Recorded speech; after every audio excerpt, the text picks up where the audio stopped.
नेपाल, जिसे हम शांत हिमालयी देश के रूप में जानते हैं, जहां बुद्ध का जन्म हुआ, जहां सदियों से संस्कृति और अध्यात्म की महक रही, आज अचानक दुनिया की सुर्खियों में आ गया है, क्योंकि वहां ऐसा जन आंदोलन हुआ जिसने सरकार की जड़ें हिला दी।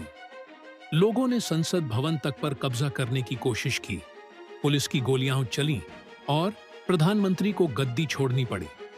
आज मैं आपको बताने जा रहा हूं नेपाल के जेन जी प्रोटेस्ट की पूरी कहानी, जो इतिहास में हमेशा याद रखी जाएगी। नेपाल पिछले कई सालों से राजनीतिक अस्थिरता से जूझ रहा है। कभी संसद टूट जाती है, कभी प्रधानमंत्री बदल जाते हैं, लेकिन इस बार जो हुआ उसकी वजह थी सोशल मीडिया। सरकार ने अचानक ऐलान किया कि फेसबुक, यूट्यूब, इंस्टाग्राम और व्हाट्सएप जैसे 26 बड़े प्लेटफॉर्म्स पर पाबंदी लगा दी जाएगी। कारण बताया गया, ये कंपनियां सरकार के नए आईटी नियमों को नहीं मान रहीं। सरकार का कहना था कि फेक न्यूज और अफवाहें देश को अस्थिर कर रही हैं, इसलिए नियंत्रण जरूरी है। लेकिन आम जनता, खासकर युवाओं को यह फैसला बिल्कुल मंजूर नहीं हुआ, क्योंकि सोशल मीडिया ही उनकी आवाज थी, उनकी दुनिया थी और उनका भविष्य भी। प्रोटेस्ट की शुरुआत, बैन की घोषणा होते ही काठमांडू और दूसरे बड़े शहरों में विरोध शुरू हो गया।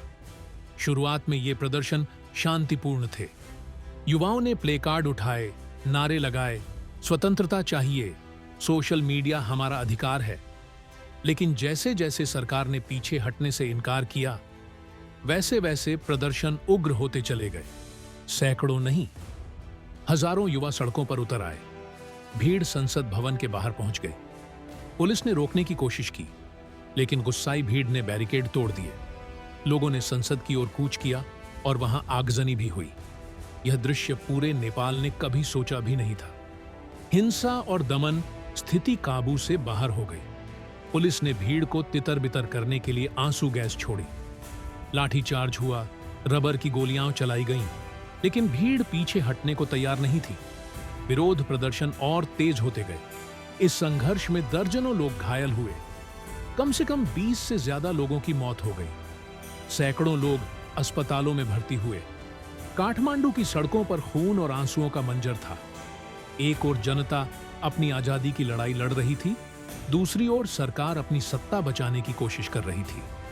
सरकार का पतन जब हालात बेकाबू हो गए और अंतर्राष्ट्रीय मीडिया में खबरें फैल गईं, तब प्रधानमंत्री के पी शर्मा ओली पर दबाव बढ़ा।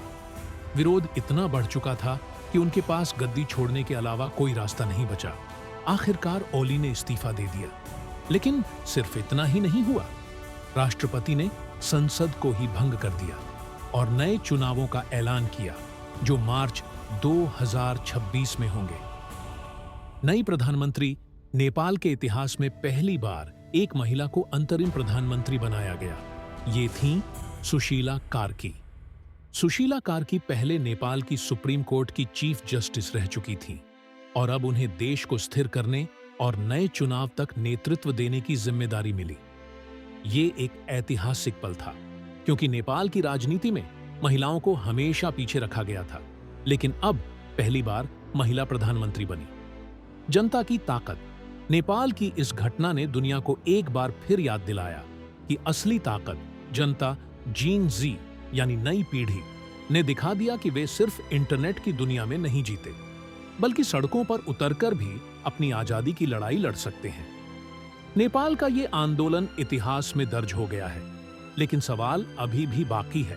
क्या ये नया बदलाव नेपाल को स्थिरता और विकास की ओर ले जाएगा, या फिर राजनीतिक अस्थिरता का एक और अध्याय शुरू होगा? समय ही बताएगा। लेकिन इतना तय है कि नेपाल की युवा पीढ़ी अब चुप नहीं बैठेगी, क्योंकि जब जनता जाग जाती है तो सत्ता के सिंहासन हिल जाते हैं।